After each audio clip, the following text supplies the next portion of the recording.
She fell face first into the snow and her children screamed. Clara Mercer tried to push herself up, but her arms wouldn't obey. 4 days without food. 3 nights sleeping in barns and ditches. And now this, a blizzard rolling in like God's own fury, ready to finish what hunger had started. Her youngest daughter grabbed her coat, pulling, crying, begging. "Mama, get up. Please get up." Clara couldn't. She was done. Then boots crunched through the snow. A man's voice, rough and low. "I've got room for 4. This is their story. Stay with me until the end and comment what city you're watching from. I want to see how far this journey takes us.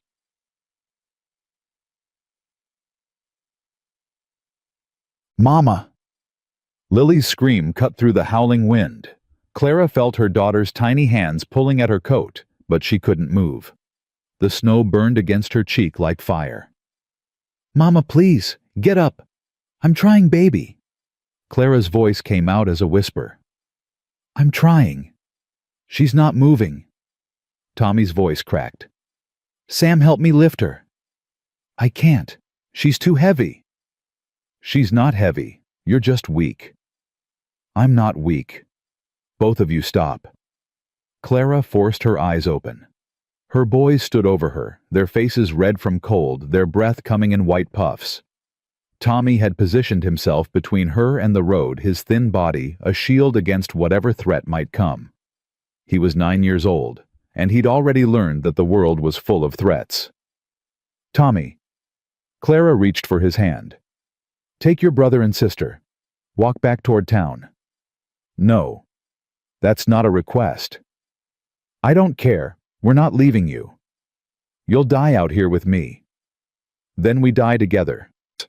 Clara wanted to argue, wanted to scream at him that she was his mother, that he needed to obey her, that his life mattered more than hers. But she had no strength left for screaming. She had no strength left for anything.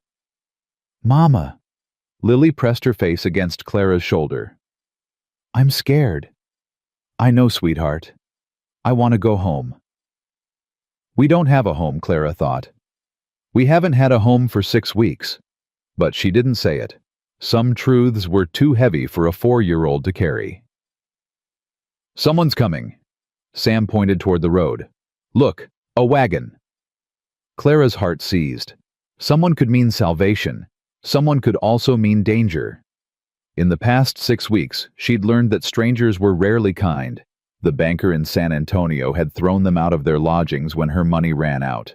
The shopkeeper in Austin had called her a beggar and threatened to summon the sheriff. The men on the train had looked at her with eyes that made her skin crawl. But she was dying. Her children were freezing. And whoever was in that wagon couldn't be worse than the blizzard bearing down on them. Could they? The wagon stopped. Clara heard boots hit the ground, heard footsteps crunching through the snow.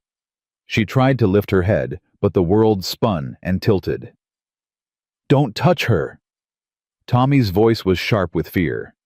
Clara felt him move in front of her, heard the desperation in his words. "Get away from us." "Easy, son." The stranger's voice was low, steady. "I'm not going to hurt anyone." That's what they all say. That's what everyone says right before... Before what? Tommy didn't answer. Clara knew why. Before they try to take Mama away. Before they offer her money for things she shouldn't have to sell. Before they tell us children are a burden and leave us by the side of the road. "I'm not going to hurt your mother." The stranger's voice came closer. "I'm going to help her. And then I'm going to take all of you somewhere warm. Understand?" "Why would you do that?" "Because you need help and I'm here. That's reason enough." Clara felt hands on her shoulders. Strong hands, but gentle. She forced her eyes open and found herself looking at a man's face. Dark hair, gray eyes, a jaw rough with stubble. He wasn't handsome, not exactly. But there was something in his expression that made her believe him. "Can you stand?" he asked. "No." "Then I'm going to carry you. Is that all right?" She should say no. She should fight. She should protect herself the way she'd learned to protect herself over the past 6 weeks. But her body had surrendered. even if her mind hadn't. Yes. He lifted her like she weighed nothing. Clara felt the world tilt again, felt her head fall against his shoulder. He smelled like leather and wood smoke, and something else, something warm and alive that she'd almost forgotten existed. "Tommy," the stranger called over his shoulder, "can you help your brother and sister into the wagon? I don't know you, I don't trust you. You don't have to trust me. You just have to get in the wagon before this storm kills all of us. Can you do that?" A pause, then, yes. Clara felt herself being laid in the back of the wagon, felt blankets being tucked around her. The stranger's face appeared above her. "What's your name?" she whispered. "Jackson Thornton. People call me Jack." "Clara Mercer." "Mrs. Mercer." He tipped his hat slightly. "My ranch is about 8 miles from here. We'll be there in an hour if the storm holds off. Can you stay awake that long?" "I don't know. Try. For your children." He disappeared, and Clara heard him climbing onto the driver's seat. The wagon lurched forward, and Lily crawled close to her, pressing her small body against Clara's side. "Mama, I'm here, baby. Is the man nice?" Clara looked up at the gray sky at the snow beginning to fall faster now. She thought about all the men who'd seemed nice at first. Her father, who'd gambled away their fortune and then shot himself in his study. Her husband, Walter, who'd been kind enough until she realized kindness and love were two different things. The banker, the shopkeeper, the men on the train. "I don't know," she said honestly. "But he's all we've got." 10. Jack drove faster than he should have. The road was icy treacherous, and the horses were already tired from the trip to town. But the woman in the back of his wagon was dying. He could see it in the grayness of her skin, hear it in the shallow rattle of her breathing. "Mister," the middle boy. Sam, he'd heard the older one call him, climbed up onto the seat beside Jack. "Are you a cowboy?" "I'm a rancher." "What's the difference?" "Cowboys work for other people. Ranchers work for themselves." "Oh." Sam considered this. "Do you have a gun?" "Yes." "Have you ever shot anyone?" "Sam." The older boy's voice was sharp. "Stop bothering him." "I'm not bothering. I'm asking questions." "It's fine." Jack kept his eyes on the road. "Yes, I've shot people, in the war and after. I don't like talking about it." "Why not?" "Because killing isn't something to brag about, even when it's necessary." Sam was quiet for a moment. Then, "My papa died." Jack's hands tightened on the reins. "I'm sorry." "I'm not. He wasn't very nice." "Sam." This time it was Clara's voice, weak but commanding. "That's enough." "But it's true, Mama. He was always working, and he never played with us, and he didn't even cry when grandmother died, and—" "Samuel Walter Mercer, that is enough." The boy fell silent, but Jack felt his eyes still watching, still measuring. This child talked too much when he was nervous. Jack recognized the habit. He'd been the same way as a boy, filling silence with words, because silence gave him too much room to be afraid. "How much farther?" Tommy had climbed up on Jack's other side, his body tense with vigilance. 6 miles. Maybe a little less." "And then what?" "Then you get warm, you get fed, you sleep in real beds. And in the morning we figure out what comes next." "What do you mean, what comes next?" Jack glanced at the boy. Those eyes too old for his face. That jaw set in a permanent line of suspicion. This child had been hurt. Badly. And he wasn't going to trust anyone easily. "I mean, your mother needs rest and food before she can make any decisions. So do you. One step at a time. That's how survival works." "You talk like you know about survival." "I know enough." The blizzard hit when they were still 4 miles out. One moment the snow was falling steadily. The next it was coming at them sideways, driven by winds that cut through clothing like knives. "Everyone get down," Jack shouted. Hold on to each other. He couldn't see the road anymore, couldn't see anything but white. The horses slowed, fighting against the wind, and Jack had to rely on instinct alone. "Mister," Sam's voice was high with fear. "Are we going to die?" "No." "How do you know?" "Because I didn't survive 4 years alone just to die in a blizzard with strangers in my wagon. Now get down and hold on to your sister." Sam obeyed. Jack leaned forward, squinting through the snow, searching for any familiar landmark.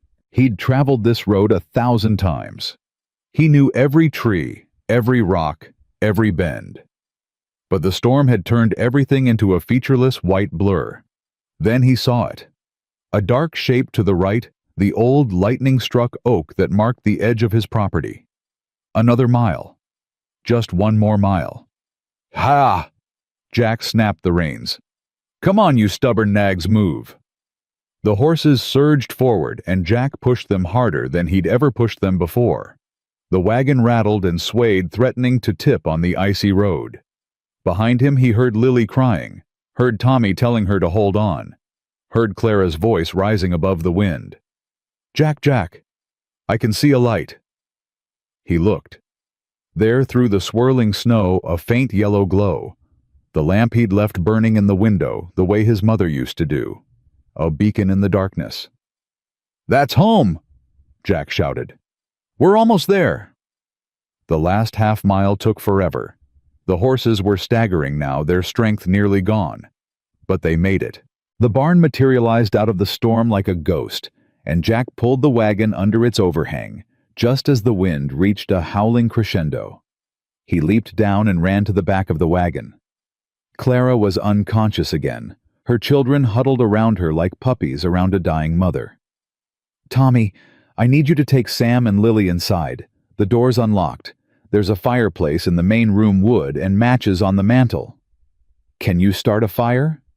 "I've never—" "You can figure it out. You're smart. I saw that the moment I looked at you." Something flickered in Tommy's eyes. Surprise, maybe, or pride. "Yes, sir." "Go. Now." The children ran through the snow toward the house. Jack gathered Clara in his arms and followed, fighting the wind with every step. She was so light, so still. Her pulse, when he checked it, was barely there. Not her, not today, not after everything. He didn't know where the thought came from. He didn't have time to examine it. He just kicked open the door and carried her inside. Tommy had gotten the fire going. Small flames were already licking at the kindling, casting dancing shadows across the walls. Sam and Lily sat on the floor, their wet coats still on their faces, turned toward the growing warmth. "Good job." Jack laid Clara on the sofa near the fire. "Now I need blankets. Upstairs, first room on the right. There's a chest at the foot of the bed. Bring everything." Tommy ran. Sam stayed, his eyes fixed on his mother. "Is she dead?" "No." "She looks dead." "She's not." Jack was already pulling off Clara's wet coat, her sodden gloves. Her fingers were ice cold, her lips tinged with blue. "She's just very sick from the cold. We need to warm her up." "How?" "Blankets. Heat. Time." "What if that doesn't work?"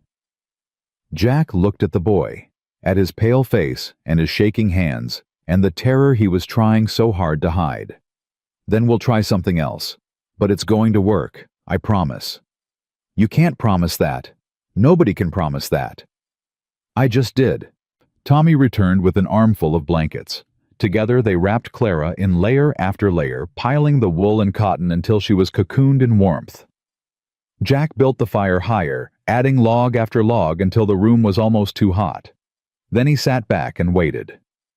"Mr. Lily's small voice broke the silence. "I'm hungry." Jack realized he hadn't eaten since morning. The children had probably gone much longer than that. "I'll make food. Tommy, stay with your mother. Don't let the fire die down." "Yes, sir." Jack went to the kitchen. His hands were shaking from cold or exhaustion or something else he didn't know. He heated the stew he'd made 2 days ago, added more water to stretch it, and ladled it into bowls. When he returned, Clara's eyes were open. "The children." Her voice was barely a whisper. "Where are my children?" "Right here, Mama." Tommy grabbed her hand. "We're all here. We're all okay." Clara's eyes moved around the room, taking in the fire, the blankets, the unfamiliar walls. Then her gaze found Jack. "You. Me. You didn't have to stop." "No, I didn't." "Why did you—" Jack handed bowls of stew to the children. Sam and Lily fell on the food like they were starving. Because they were. Jack realized. They were starving. "Because I've been where you are," he said finally. "Alone. Desperate. Sure that the world had given up on me. Someone helped me once when I didn't deserve it. I'm just passing that forward." Clara held his gaze. Her eyes, he noticed now, were the color of honey. Even exhausted, even half-frozen, they burned with an intelligence and a fierceness that took his breath away. "I don't accept charity." "Good. Because I'm not offering any." "Then what are you offering?" "A warm place to stay until the storm passes. Food, safety. After that, we figure things out." "What's your price?" Jack felt his jaw tighten. "I don't have a price." "Everyone has a price." "Lady, I've lived alone for 4 years because I got tired of people and their prices. If I wanted something from you, I would have taken it by now. I haven't. That should tell you something." Clara was quiet for a long moment. Then so softly he almost didn't hear it. "I'm sorry." "Don't be sorry. Be careful. That's smart."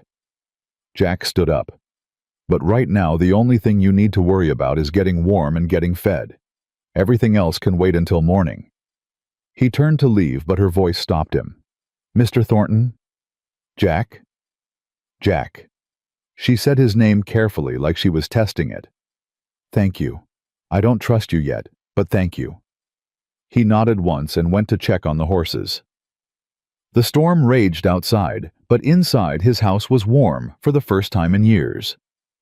Warm with the sound of children eating, with the crackle of a fire built for more than one person, with the presence of 4 strangers who had nowhere else to go. Jack stood in the barn, rubbing down his exhausted horses, and tried to figure out what he'd done. He'd invited chaos into his carefully ordered life. He'd taken responsibility for 4 people he didn't know. He'd cracked open a door he'd sealed shut 4 years ago, the day he'd buried his sister, and sworn never to let anyone close again. Sarah would have laughed at him. She'd always said he wasn't as hard as he pretended to be.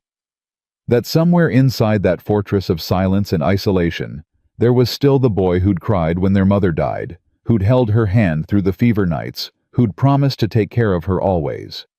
He'd broken that promise. Sarah was dead because he hadn't been there when she needed him. But these children, Clara's children, they were alive. They were alive because he'd stopped. Because he'd listened to that voice inside him that wasn't quite dead yet. Maybe that was worth something. Maybe. He finished with the horses and walked back to the house through the howling wind. Through the window he could see them. Tommy sitting beside his mother, still on guard. Sam stretched out on the floor, already half asleep. Lily curled against Clara's side, her thumb in her mouth. And Clara, watching the door, waiting for him to return. Their eyes met through the glass, and something passed between them. Jack didn't have a word for it. Recognition, maybe, or the beginning of trust. He pushed open the door and stepped inside. "Storm's getting worse," he said. "We're going to be stuck here for a few days at least." Clara nodded. "Then I suppose we should discuss terms." "Terms." "For staying here. I won't take charity, Mr. Thornton. I work. I earn my keep. So do my children." Jack almost smiled. Almost. "All right, Mrs. Mercer. We'll discuss terms, but not tonight. Tonight you're going to rest. Tomorrow's soon enough for negotiations." "I don't—" "That's my first term." Jack hung his coat by the door. "Tonight you rest. No arguments, no negotiations, just rest." Clara opened her mouth to protest, then closed it again. For the first time since he'd found her in the snow, she looked almost amused. "You're a stubborn man, Mr. Thornton." "Jack. Jack." She paused. "Fine. Tonight I rest. But tomorrow we talk." "Tomorrow we talk." He showed her and the children to the upstairs bedrooms. 4 rooms he'd never furnished, never used, never imagined filling with anyone but ghosts. Clara took the largest one, settling her children around her, like a mother hen protecting her chicks. Jack stood in the doorway, suddenly awkward. He didn't know how to do this. Didn't know how to have people in his house, in his life, in his carefully constructed solitude. "Mr. Thornton." Lily's small voice drifted from the bed. "Jack." He looked at her round face and her blonde curls and her enormous blue eyes. "Yes? Are you going to be our new papa?" Jack's chest tightened. He heard Clara's sharp intake of breath, heard Tommy's muttered protest. But Lily just watched him waiting. Patient. Trusting in a way that only children could trust. "No, sweetheart." Jack kept his voice gentle. "I'm not your papa. But while you're here, I'll take care of you. Is that okay?" Lily considered this seriously. Then she nodded. "Okay, but I'm going to pretend you are anyway. In my head. Is that allowed?" Jack's throat closed up. He thought of Sarah, of the children she'd never had, of the family he'd thought he'd never want again. "That's allowed." "Good." Lily smiled the first smile he'd seen from her. "Good night, Mr. Papa." She closed her eyes, and within moments she was asleep. Jack looked at Clara. She was watching him with an expression he couldn't read. Something between gratitude and wariness, and something else. Something that made his heart beat faster. "She's never done that before," Clara said quietly. "Trusted a stranger so quickly. Maybe she sees something you don't." Maybe. Clara's eyes didn't leave his face. Or maybe she's just too young to know better. Jack nodded once. "Good night, Mrs. Mercer." Clara. Clara. The name felt strange in his mouth, intimate, dangerous. He turned and walked away before he could say something stupid, before he could ask why she'd been sleeping in ditches, why her children were starving, why she flinched when he moved too fast. Those questions could wait until tomorrow. Tonight he had 4 people sleeping under his roof for the first time in 4 years. 4 lives he'd somehow become responsible for. 4 reasons to wake up in the morning and keep going. He stopped at the window on the landing. The blizzard still raged, but through the swirling snow he saw something. A light moving along the distant road. A lantern maybe, or a torch. Someone else was out in this storm. Someone who might be looking for the same people Jack had just brought into his home. He watched until the light disappeared into the white chaos. Then he went to his room and laid his rifle beside the bed, just in case. Sleep didn't come for a long time. Jack lay in the darkness, listening to the unfamiliar sounds of a house no longer empty. Footsteps creaking above him. A child's cough. The soft murmur of Clara's voice soothing someone through a nightmare. He'd said he had room for 4. He'd meant for 1 night, maybe 2. But lying there in the dark, listening to the sounds of a family that wasn't his, Jack had a feeling that everything was about to change. And he wasn't sure if that terrified him or saved him. Maybe both. The clock on the mantel struck midnight. Somewhere above him, a child laughed in her sleep. And Jackson Thornton, who had been alone for 4 years and intended to stay that way forever, closed his eyes and dreamed of something he'd forgotten how to want. A home that wasn't empty. A heart that wasn't broken. A second chance he didn't deserve. The storm raged for 3 days. Clara woke on the second morning to the sound of children's laughter drifting up from downstairs. Real laughter, not the forced kind that Tommy sometimes produced to make his siblings feel better. This was genuine Sam's high-pitched giggle, and Lily's delighted squeal mixing together in a way Clara hadn't heard in months. She pushed herself up slowly, testing her body. The fever had broken sometime in the night, leaving her weak but clear-headed. Her muscles ached. Her throat burned. But she was alive and her children were laughing, and that was more than she'd dared hope for 2 days ago. She found her shoes beside the bed, cleaned and dried. She noticed, though, she didn't remember taking them off, and made her way downstairs on unsteady legs. The scene in the kitchen stopped her cold. Jack stood at the stove, a towel tucked into his belt, like an apron flipping something in a pan. Sam sat at the table with flour on his nose and a wooden spoon in his hand. Lily perched on a stool beside Jack, watching him with the rapt attention she usually reserved for storybooks. And Tommy. Tommy was actually smiling as he set plates around the table. "You flip it too fast," Sam was saying. "That's why it landed on the floor last time." "That pancake was defective," Jack replied without turning around. "The batter was uneven." "The batter was fine. You just can't flip." "I've been flipping pancakes since before you were born, kid." "Then you should be better at it by now." Lily giggled. "Sam, you're being mean." "I'm being honest. There's a difference. Your mother's awake." Jack had spotted Clara in the doorway. He set down the pan and wiped his hands on the towel. "How are you feeling?" "Better." Clara's voice came out rougher than she'd intended. "How long was I asleep?" "About 30 hours, give or take. You needed it." 30 hours. Clara felt her cheeks flush with embarrassment. "The children have been fed, bathed, and entertained. Tommy's been helping with chores. Sam's been helping me destroy breakfast. And Lily has appointed herself supervisor of all activities." "I'm very good at supervising," Lily said seriously. Clara didn't know what to say. She'd spent the past 6 weeks being the only adult, the only protector, the only one standing between her children and disaster. The idea that someone else had stepped in, had cared for them while she was unconscious, left her feeling grateful and terrified in equal measure. "You should sit down." Jack pulled out a chair. "You're pale as a ghost and you're swaying." "I'm fine." "You're stubborn is what you are. Sit." Clara sat. Partly because her legs were about to give out, and partly because there was something in Jack's voice that didn't invite argument. Tommy appeared at her side with a cup of coffee.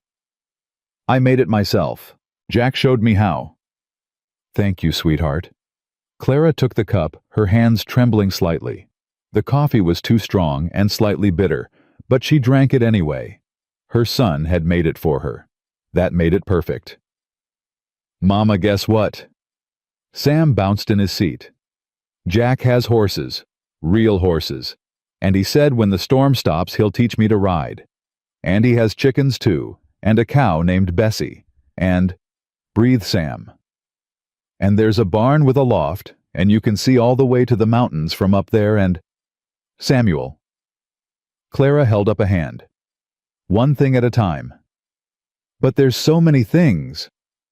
Jack set a plate of pancakes in front of Clara. They were misshapen and slightly burned on one side, but the smell made her stomach growl so loudly that Lily laughed. "Eat," Jack said. "Then we'll talk."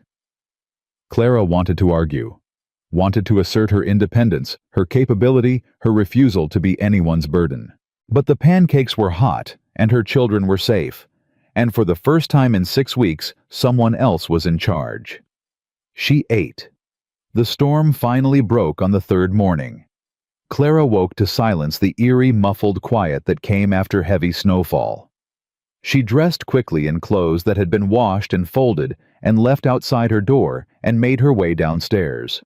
Jack was already up, standing at the window with a cup of coffee in his hand. He turned when he heard her footsteps. "Roads won't be passable for at least a week," he said without preamble. "Snow's too deep for wagons, and the drifts will take time to settle." A week. Maybe more. Clara felt panic flutter in her chest. A week meant a week of depending on this stranger. A week of owing him. A week of being trapped with no way out if things went wrong. "I can see you calculating," Jack said quietly. Stop. I told you before I'm not going to hurt you or your children. I'm not going to ask for anything you don't want to give. You're safe here. You don't know me. Why would you? I don't need to know you. I know what it looks like when someone's running scared. I know what it looks like when children haven't eaten properly in weeks. And I know what it looks like when a woman's been carrying a weight too heavy for one person. Jack's eyes met hers. I've been alone for 4 years, Mrs. Mercer. I've got room and food and time. Let me help. I don't understand you. Most people don't. That's not an answer. No. Jack set down his coffee cup. It's not. But it's all I've got right now. The full story isn't pretty, and I don't think either of us is ready for that conversation yet. Clara studied him. The hard line of his jaw. The shadows under his eyes that suggested he hadn't slept well either. The way his hands, rough and calloused from work, moved with unexpected gentleness. You said yesterday that someone helped you once, she said slowly, when you didn't deserve it. What did you mean? Jack was quiet for a long moment. When he spoke, his voice was flat, controlled. I had a sister, Sarah. She was 8 years younger than me, the only family I had left after our parents died. I was supposed to protect her. What happened? She married a man I didn't trust. I told her not to. We fought about it. I said things I shouldn't have said, and she said things she didn't mean, and I left. Moved out here, built this ranch, told myself I was better off alone. Clara waited. She could feel the weight of what was coming. 2 years later, I got a letter from the sheriff in her town. Sarah was dead. Her husband had been beating her, and one night he went too far. Jack's voice didn't change, but his hands had curled into fists at his sides. I wasn't there. I wasn't there because I was too proud, too angry, too sure that I was right and she was wrong, and she died alone with no one to protect her. Jack. I rode to that town, found her husband, beat him until he couldn't stand. Would have killed him if the sheriff hadn't pulled me off. Jack finally looked at her, and Clara saw something in his eyes that she recognized. Guilt. The kind that never went away no matter how many years passed. The sheriff was a friend of my father's. He could have arrested me, should have arrested me. Instead, he let me go. Told me that killing that man wouldn't bring Sarah back, and that she wouldn't have wanted me to hang for her sake. So you came back here. I came back here. Built walls. Stopped letting anyone in. Told myself it was safer that way for me, and for anyone foolish enough to care about me. Jack's laugh was bitter. And then you fell in the snow, and your children screamed, and suddenly my walls didn't seem so important anymore. Clara didn't know what to say. She understood guilt. She understood the weight of choices that couldn't be unmade. She understood looking in the mirror and hating what you saw. My husband, she said quietly, was not a good man. Jack's eyes sharpened, but he didn't speak. He wasn't cruel, not the way your sister's husband was. He didn't hit me. He didn't need to. He had other ways of making me feel small. Clara wrapped her arms around herself. Walter was 45 when we married. I was 19. My father had just died, killed himself after losing everything to gambling debts, and my mother needed someone to take care of us. Walter offered. It seemed like salvation. But it wasn't. It was a transaction. I gave him children, kept his house, smiled at his business partners. He gave me security. There was no love in it, no warmth, just duty. Clara's voice hardened. When he died, I thought I was finally free. But his son from his first marriage, a man I'd helped raise, a man who'd called me mother for 10 years, threw us out within a week of the funeral. Said I'd never really been family. Said the children and I were on our own. His own siblings. Half-siblings. And Thomas isn't his blood at all. Thomas was Walter's son from his first wife who abandoned him as an infant. I raised that boy from the time he was 2 years old. I'm the only mother he's ever known. But to Walter's older son Thomas was just another mouth to feed another competitor for the inheritance. Jack's jaw tightened. So you ran. I had an aunt in Texas. She died last year, but she'd left me a small inheritance. I thought maybe we could start over somewhere new, somewhere no one knew us." Clara laughed bitterly. "The money ran out faster than I expected. Every town we stopped in the story was the same. No work for a woman with 3 children. No room, no charity, no help. Until now." Until now. Clara met his eyes. "So you see, Mr. Thornton, we're both people who failed the ones we loved. We're both carrying guilt we can't put down. The only difference is that you built walls and I kept running." The silence stretched between them, heavy with shared understanding. "Jack," he said finally. "What?" "Call me Jack. We're past Mr. Thornton now." Clara almost smiled. "Jack, then. And you can call me Clara." "Clara." He said her name like he was testing the weight of it. "We should talk about what happens next." "I've been thinking about that." Clara straightened her shoulders. "I won't take charity. But I can work. I can cook, clean, mend, manage a household. If you need a housekeeper, I can be that. Room and board in exchange for labor. A business arrangement." "And the children." "The boys can help with chores. Thomas is responsible and Sam is eager to please. Lily is too young for real work, but she can help me with small tasks." Clara paused. "It would need to be understood that this is strictly professional. I'm not looking for a husband or a father for my children. I'm looking for a chance to get back on my feet." Jack nodded slowly. "Fair enough. I've got more work than one man can handle anyway. The ranch has been suffering since I stopped caring about anything but survival." "Then we have a deal." "We have a deal." Jack extended his hand. "Professional. Business. Nothing more." Clara took it. His grip was warm and firm, and she felt something flutter in her chest that she quickly suppressed. Nothing more, she told herself. Nothing more. The first week passed in a blur of activity. Clara threw herself into work with a ferocity that seemed to surprise even Jack. She scrubbed floors that hadn't been properly cleaned in years. She washed windows that were nearly opaque with grime. She organized the kitchen, inventoried the pantry, and created a schedule for meals that actually made sense. Jack watched her with a mixture of admiration and concern. "You don't have to do everything in one day," he said on the 4th morning, finding her already elbow-deep in laundry before sunrise. "I'm not doing everything. I'm doing what needs to be done." "You're going to collapse again." "I'm fine." "You're stubborn." "You've mentioned that." Jack leaned against the doorframe. "The boys are already dressed and asking when they can come outside. I thought I'd show them the barn, let them meet the horses properly." Clara's hands stilled in the wash water. "Is that safe?"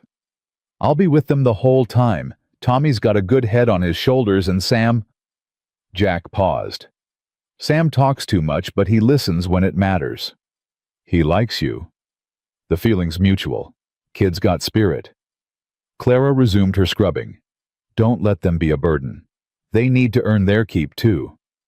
"They're children, Clara, not laborers." "They're my children. That means they need to learn that nothing in this world is free." Jack was quiet for a moment. Then, "What happened to you? Not the facts you told me those, but what happened inside. What made you so afraid to accept help?" Clara's hands went still again. She didn't look at him. "When you spend your whole life depending on people who let you down," she said quietly, "you learn to stop depending. It's not fear, it's survival."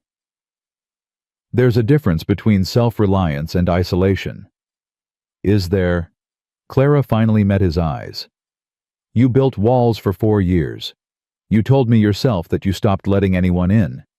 How is what I'm doing any different?" "It's not." Jack's voice was soft. "That's why I recognize it, and that's why I'm telling you that it doesn't work. The walls don't protect you. They just make sure that when you finally break, there's no one there to catch you." Clara felt tears prick at her eyes and blinked them back furiously. She would not cry in front of this man. She would not show weakness. "Go take my sons to see the horses," she said. "I have work to do." Jack didn't move. "Clara, please." He nodded once and left. Clara listened to his footsteps fade, listened to the door open and close, listened to Sam's excited voice greeting him outside.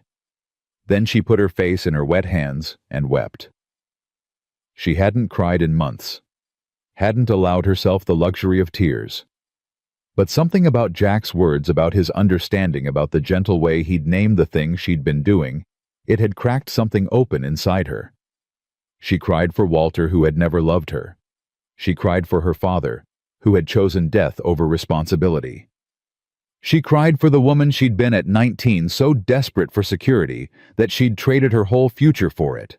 And she cried for her children, who deserved so much better than a mother who was barely holding on.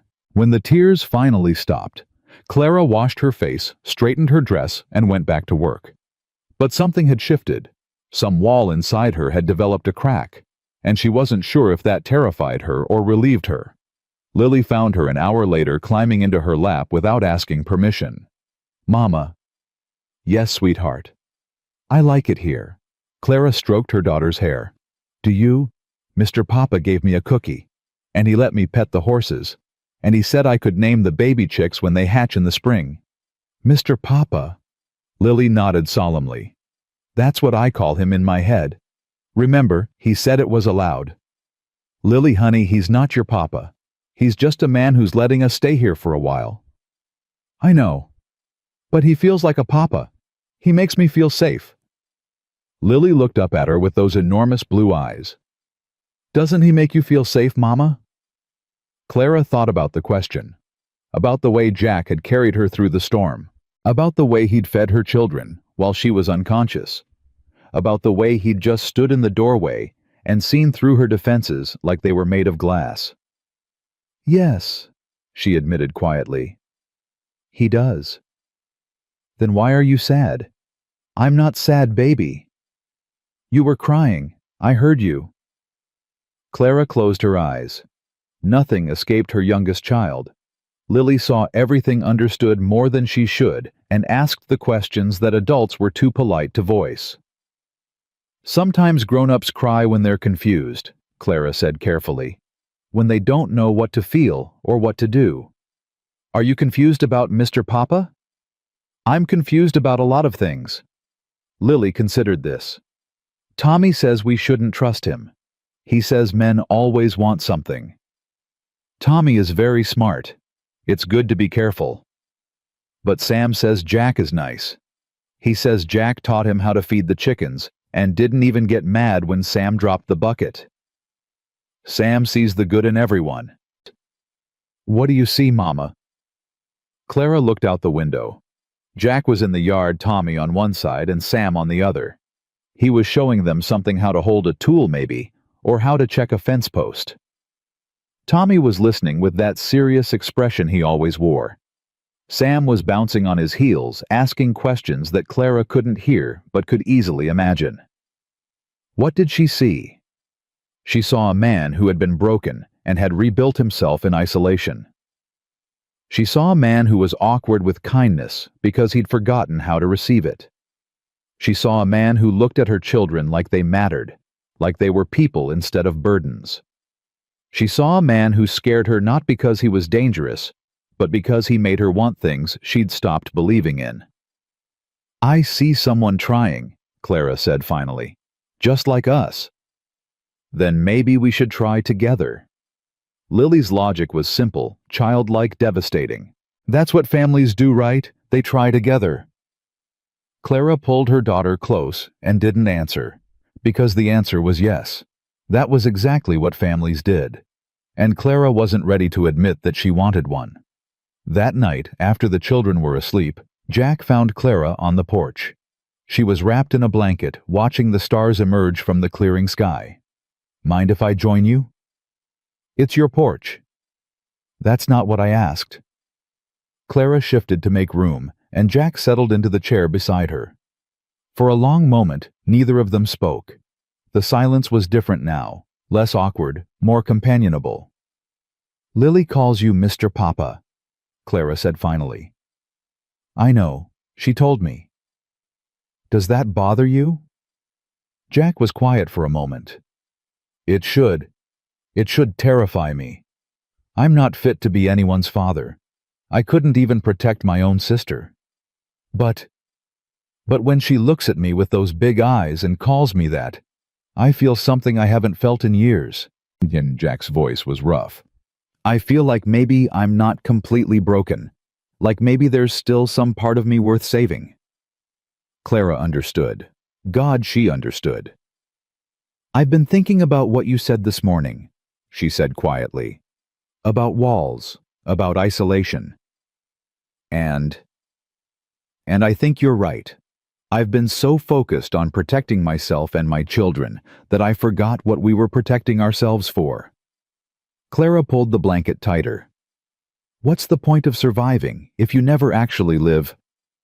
That's a question I've been asking myself for 4 years. Have you found an answer? Not until 3 days ago. Jack turned to look at her. Not until a woman fell in the snow and her children screamed, and I suddenly remembered what it felt like to matter to someone. Clara felt her heart skip. Jack, I'm not saying anything you don't already know. I'm not asking for anything. He broke off frustrated. I've spent 4 years not talking to anyone. I'm not good at this. You're doing fine. I'm doing terribly, but I'm trying. Jack's eyes held hers. That's all I can promise, Clara. I'll try. Whatever this is, whatever it becomes, I'll try. Clara thought about her deal. Professional, business, nothing more. She thought about Lily's question. What do you see, Mama? She thought about the crack in her wall, the one that kept getting wider every time this man looked at her like she was worth something. We have an arrangement, she said carefully. A business arrangement. I know. I'm not looking for anything more. Neither am I. Good. Clara stood up. Then we understand each other. We understand each other. She walked to the door, then stopped. Without turning around, she said, Jack. Yes. Thank you. For trying. She went inside before he could respond. But as she climbed the stairs to her room, she could have sworn she heard him whisper something. It might have been, you too. Or it might have been the wind. Clara didn't let herself wonder which. 2 weeks passed, and the arrangement began to feel less like survival and more like something Clara didn't dare name. She woke each morning before dawn, started the coffee, and had breakfast ready by the time Jack came in from his early chores. They ate together now, all 5 of them around the table, and Clara found herself looking forward to those meals more than she wanted to admit. The children had relaxed into a rhythm that felt almost normal. Tommy still watched Jack with cautious eyes, but his shoulders weren't quite so tense anymore. Sam had become Jack's shadow, following him everywhere, asking endless questions that Jack answered with surprising patience, and Lily had stopped asking if Jack was going to be her new papa. She'd simply decided he was, and treated him accordingly. It was the 3rd week of January when everything changed. Clara was in the kitchen kneading bread when she heard hoofbeats on the frozen road. Her hands went still. No one had come to the ranch since their arrival. Jack had mentioned that visitors were rare even in good weather, and the snow made travel nearly impossible. Jack appeared in the doorway, his expression tight. Stay inside. Who is it? I don't know, but I don't like surprises. He grabbed his rifle from beside the door and stepped onto the porch. Clara wiped her hands on her apron and moved to the window, her heart pounding. 2 riders approached. Men in heavy coats, their hats pulled low against the cold. They stopped about 20 yards from the house, and the larger one called out, Jackson Thornton. Who's asking? Name's Marcus Webb. I'm looking for a woman and 3 children. Been told they might have come this way. Clara felt the blood drain from her face. No. No, no, no. Not here. Not now. Don't know any woman with 3 children, Jack called back. You got the wrong place. That's so? The man's voice was casual, but there was something underneath it, something cold. Because the woman I'm looking for disappeared from San Antonio about 2 months ago. She's got red hair, honey-colored eyes, and 3 kids, 2 boys and a girl. Ring any bells?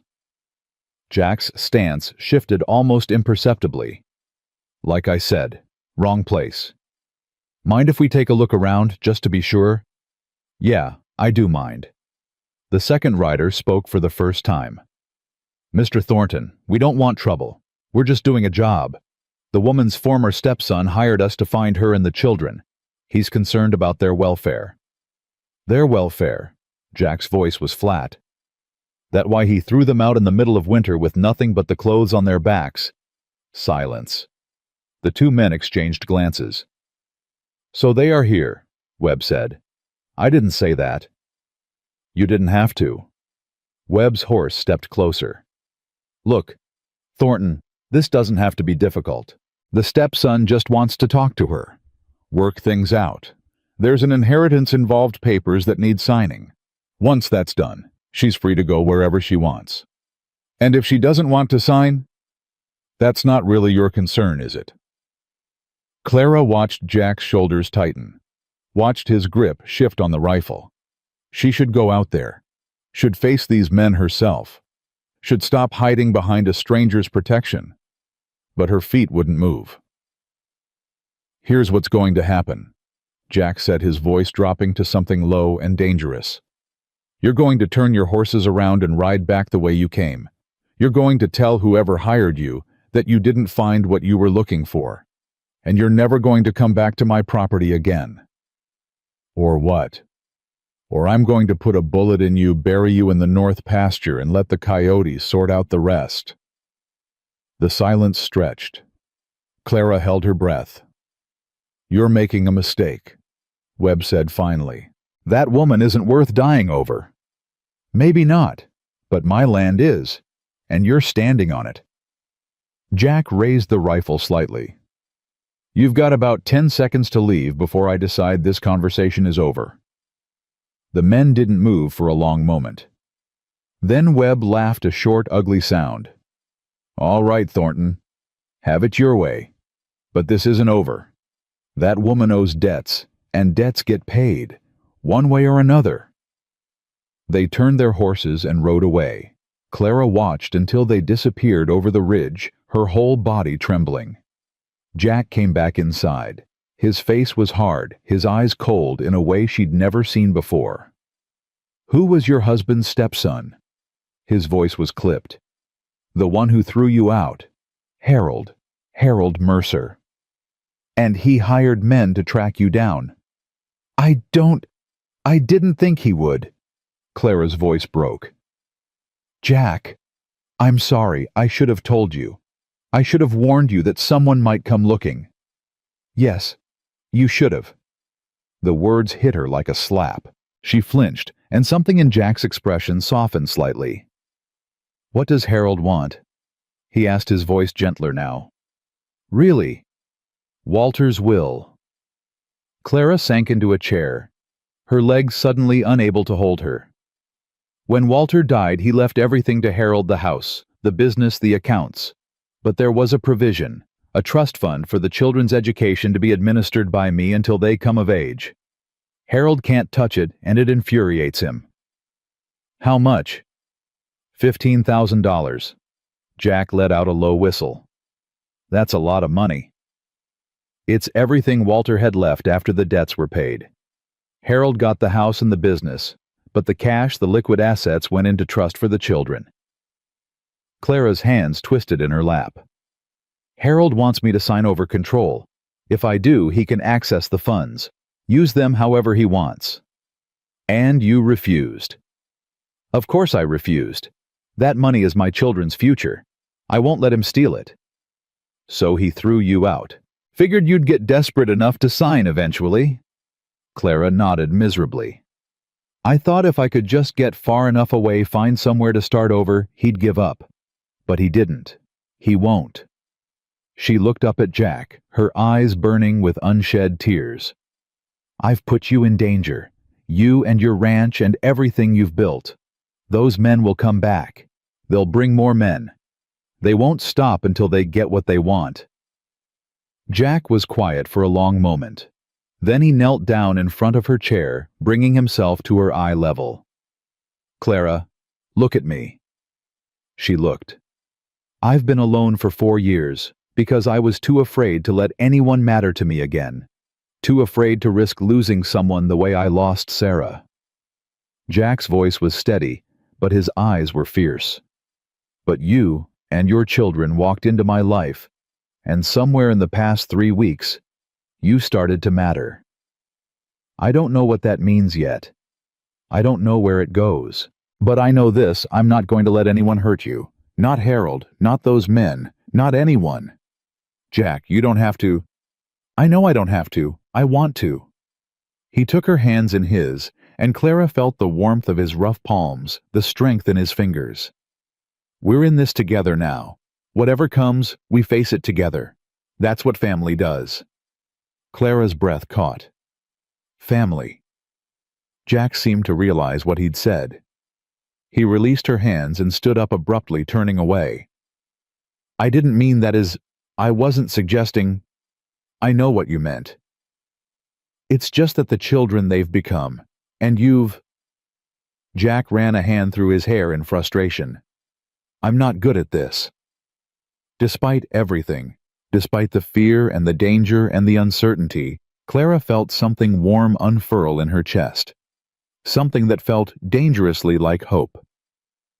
"You're doing fine," she said softly. Jack turned back to look at her. The hardness had left his face, replaced by something vulnerable and uncertain. "Those men will be back," he said. "We need to be ready. What do we do? First we tell the children. Not everything. They don't need to know about the money or Harold, but they need to know that some men might come asking questions, and they need to know not to talk to strangers." Clara nodded. "Tommy will understand. He's been waiting for something like this." "I know. I've seen the way he watches the road." Jack's jaw tightened. "That boy carries too much weight for his age." "He's had to. There was no one else." "There is now." Jack met her eyes. "I meant what I said, Clara. I'm not going anywhere." The conversation with the children was harder than Clara had expected. Tommy took the news with grim acceptance. "I knew it," he said quietly. "I knew Harold wouldn't let us go that easily." "You knew about the trust fund?" Clara asked. "I heard you and Father arguing about it before he died." Tommy's face was carefully blank. "I heard a lot of things I wasn't supposed to hear." Clara's heart ached. How much had her son carried in silence? How many adult burdens had he shouldered without complaint? Sam predictably had questions. "Why does Harold want our money? Doesn't he have his own money? Why is he so mean? Can Jack shoot him if he comes here?" "No one is shooting anyone," Clara said firmly. "We're just going to be careful. If anyone comes to the ranch, you come find me or Jack immediately. Don't talk to strangers. Don't leave the house without telling us." "But I'm supposed to help Jack with the chickens." "You can still help. Just stay close to the house and keep your eyes open." Lily, surprisingly, was the calmest of all. "Mr. Papa won't let the bad men hurt us," she said with complete certainty. "He promised to take care of us. He promised." Clara looked at Jack, who stood in the doorway listening. His face was unreadable, but his hands had curled into fists at his sides. "That's right, Lily," he said quietly. "I promised." That night, Clara couldn't sleep. She lay in bed staring at the ceiling, listening to the wind rattle the windows. Every sound made her tense. Was that a horse? A footstep? Someone trying to get in? Finally, she gave up. She wrapped a blanket around her shoulders and crept downstairs, meaning to make tea and sit by the fire until exhaustion claimed her. Jack was already there. He sat in the chair by the window, his rifle across his knees, his eyes fixed on the darkness outside. He turned when he heard her footsteps. "Can't sleep either." "No." Clara settled into the other chair. "I keep hearing things. The wind. This old house creaks in the cold. I know, but I can't stop listening." They sat in silence for a moment. The fire had burned low, casting dancing shadows across the walls. "I've been thinking," Jack said finally. About those men. About Harold. And I think we need to go on the offensive. Clara frowned. What do you mean? Right now, we're waiting for them to come to us. That gives them the advantage they can choose when, where, how. But if we take control of the situation, I'm not going to sign those papers, Jack. I don't care what they threaten. I'm not asking you to sign anything. Jack turned to face her. I'm asking you to marry me. Clara's breath stopped. For a moment she was certain she'd misheard him. What? If you're my wife, you have the full protection of my name and my property. Harold can't claim you owe him anything. He can't threaten you or the children without threatening me. And I promise you, Clara, people in these parts know better than to threaten Jackson Thornton. Jack, you don't even... Clara's thoughts tumbled over each other. This is insane. Probably. Jack's expression didn't change. But it's also practical. And right now, practical is what's going to keep you and your children safe. You'd marry me to keep us safe. A woman you've known for 3 weeks. I'd marry you because... Jack stopped. His jaw worked for a moment like he was fighting against words that wanted to come out. Because in 3 weeks, you and your children have made me feel more alive than I've felt in 4 years. Because I wake up every morning looking forward to seeing you at breakfast.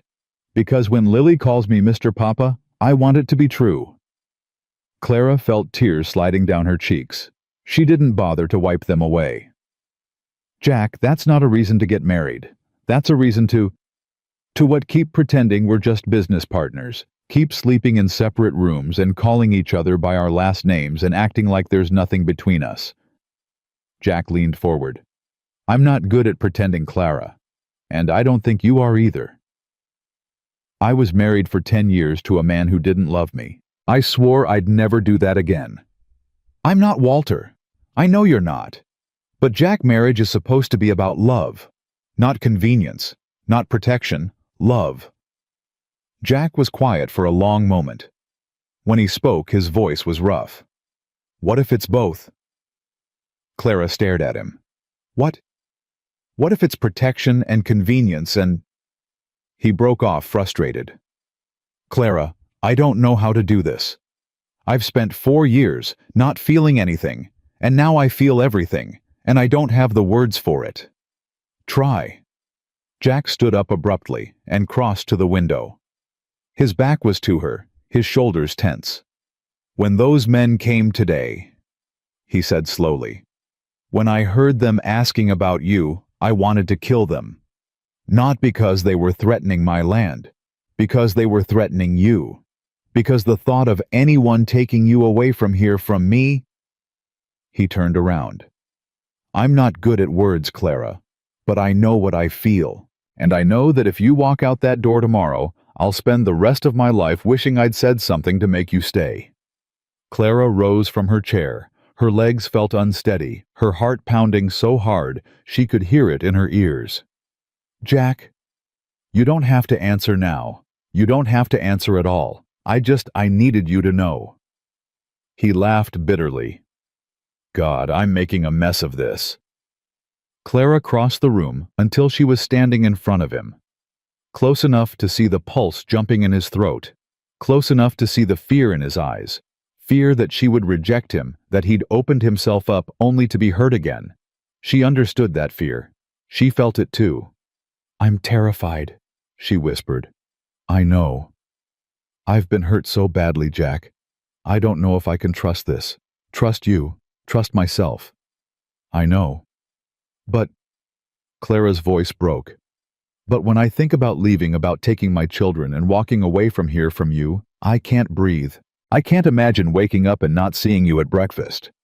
I can't imagine Lily not having a Mr. Papa to follow around. I can't imagine... She didn't finish the sentence. She didn't have to.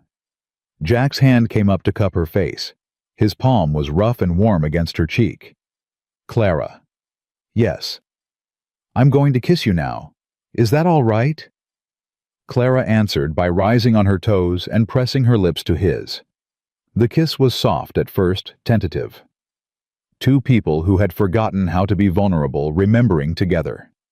But then Jack's arms came around her, pulling her close, and Clara felt something inside her crack wide open. This was what she'd been missing. This warmth, this connection, this feeling of being held by someone who actually wanted to hold her. When they finally pulled apart, both breathing hard, Jack pressed his forehead against hers. Was that a yes? Clara laughed through her tears.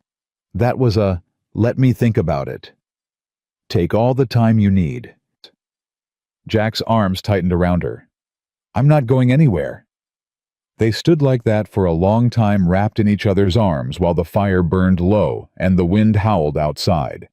And for the first time in longer than she could remember, Clara felt something she'd stopped believing in. Safe. She felt safe.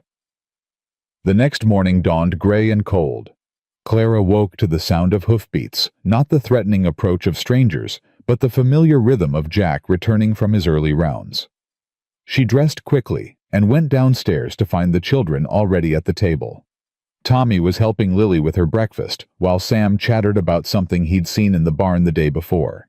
And Jack said I could name him, so I'm going to call him Biscuit because he's the color of biscuits and... Who's the color of biscuits? Clara asked, settling into her chair. The new calf. He was born last night, and Jack let me watch, and it was disgusting but also amazing, and a calf was born last night. Mama, you're not listening. I just said that. Clara smiled despite herself. Sam's enthusiasm was infectious, and this morning after last night, everything seemed brighter. The door opened, and Jack stepped in, stomping snow from his boots. His eyes found Clara's immediately, and something passed between them. A warmth, a recognition, a shared secret. Morning, he said. Morning. Tommy looked between them, his eyes narrowing. Something's different. What do you mean? Clara reached for the coffee pot, not meeting her son's gaze. You're both smiling. Neither of you ever smiles before coffee. Maybe I'm just in a good mood. Mama, you're never in a good mood before coffee. Jack laughed a real laugh, open and unguarded. The children stared at him in surprise. What? He said. I can laugh. You never laugh, Sam pointed out. You do that thing where you breathe out of your nose and sort of nod. That's not laughing. It's a different kind of laughing. It's a wrong kind of laughing. This was a real laugh. What happened? Jack's eyes met Clara's again. Maybe I'm just in a good mood too.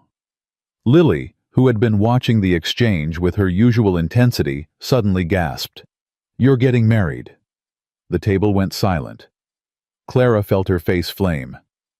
Lily, nothing's been decided. You are, I can tell. Lily bounced in her seat. Mr. Papa proposed and you said yes, and now you're going to be married and he's going to be our real papa, and we're going to live here forever. Lily, slow down. Is it true? Tommy's voice was sharp. Did he propose? Clara looked at Jack. He gave her a small nod. Yes, she said quietly. He did. And what did you say? I said I needed to think about it. What's there to think about?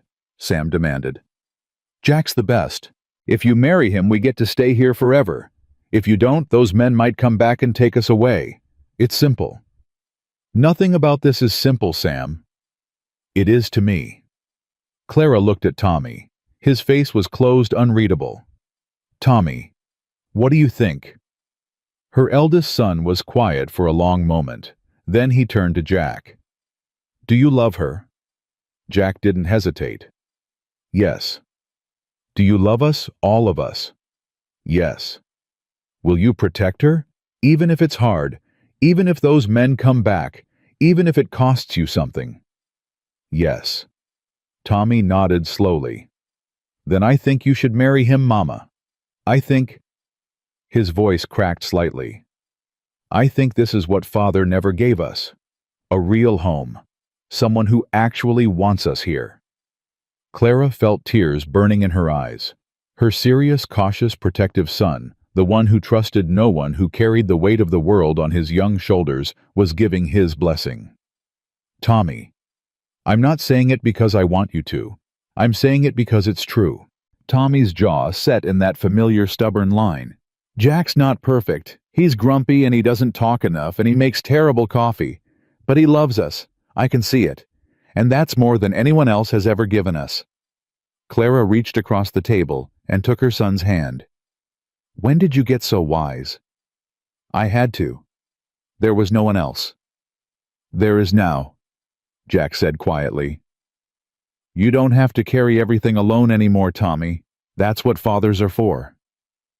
Tommy looked at him for a long moment. Then so softly Clara almost missed it. Okay. That single word held more weight than any speech could have. So, Sam was practically vibrating with impatience. What's the answer? Are you marrying him or not? Clara looked at Jack. At the hope in his eyes, the fear, the vulnerability he was trying so hard to hide. She looked at her children.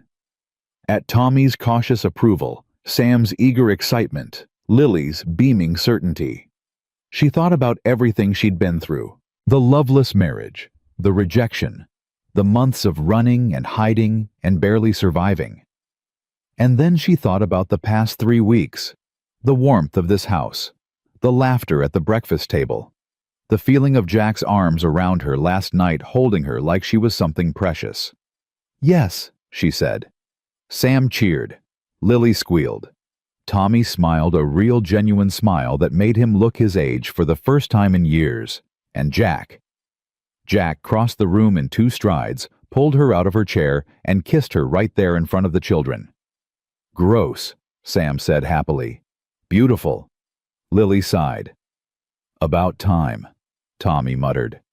And Clara, wrapped in the arms of a man who loved her, surrounded by children who finally had a real home, laughed until she cried. The wedding was set for Sunday. Reverend Price agreed to perform the ceremony at the ranch, given the circumstances. Jack had ridden into town the morning after Clara's acceptance, braving roads still treacherous with ice, and returned with the minister's promise and a simple gold band he'd bought from the general store. It's not much, he said, showing Clara the ring that evening. But it was my mother's size, and I thought, it's perfect. Clara took the ring and held it up to the lamplight. Simple, unadorned, honest, like the man who'd chosen it. We can get something finer later, when things settle down. I don't want something finer. I want this. Jack's face softened in a way that still surprised her. This man who'd spent 4 years building walls around his heart, he looked at her like she'd hung the moon. 3 more days, he said quietly. 3 more days. They stood close but not touching, still navigating the strange territory between their old arrangement and their new reality. The kiss they'd shared had changed everything and nothing. They were still Clara and Jack, still awkward and uncertain, still carrying wounds that hadn't fully healed. But they were also something more now, something that felt like possibility. The children threw themselves into wedding preparations with an enthusiasm that bordered on chaos. Lily insisted on picking wildflowers for Clara's hair, despite the fact that nothing was blooming in January. Sam appointed himself in charge of decorations and spent hours cutting snowflakes out of old newspaper. Tommy predictably focused on practical matters. He helped Jack move furniture in the parlor to make room for the ceremony and quizzed Reverend Price on the legal requirements for marriage in Texas. "You're sure it's binding?" Tommy asked the minister for the 3rd time. "Completely legal. No one can say it doesn't count." Reverend Price, a patient man in his 60s with kind eyes and a gentle manner, put a hand on the boy's shoulder. "Son, I've been marrying folks in this territory for 30 years. When I say the words and they sign the paper, it's as legal as anything can be. Why are you so concerned?" Tommy glanced at Clara, then away. "Just want to make sure no one can take us away." The minister's expression shifted to understanding. "Ah, well, let me put your mind at ease. Once your mother marries Mr. Thornton, you children become his legal responsibility. Anyone who wants to interfere with that will have to go through the courts, and courts in Texas tend to favor families staying together." What about men who come looking for us? Men who want to cause trouble? Those men would be interfering with a legal family unit. That's a serious offense. Reverend Price smiled. Plus, I've known Jack Thornton since he was a boy. Anyone fool enough to threaten his family will find themselves facing a man who doesn't take kindly to threats. Tommy nodded slowly. Some of the tension left his shoulders. Okay, good. Clara watched this exchange from across the room, her heart aching. Her son had been carrying this fear, the fear that their newfound happiness could be snatched away, and she hadn't even known. Later that night, she found Tommy sitting on the porch staring at the stars. "Can I join you?" He shrugged, which she took as permission. She settled into the chair beside him and waited. "I'm sorry," he said finally. "For what? For being suspicious. For not trusting Jack from the beginning. For—" his voice cracked. "For being so scared all the time." "Tommy, sweetheart, you have nothing to apologize for.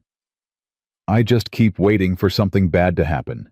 Every time things seem good, they fall apart. Father died and we lost everything. I thought maybe this time would be different, but then those men came and you're scared it's all going to disappear." Tommy nodded miserably. Clara reached over and took his hand. "I understand that fear. I feel it too. Every time I let myself believe this is real, a part of me whispers that it can't last. How do you deal with it?" "I'm learning, slowly."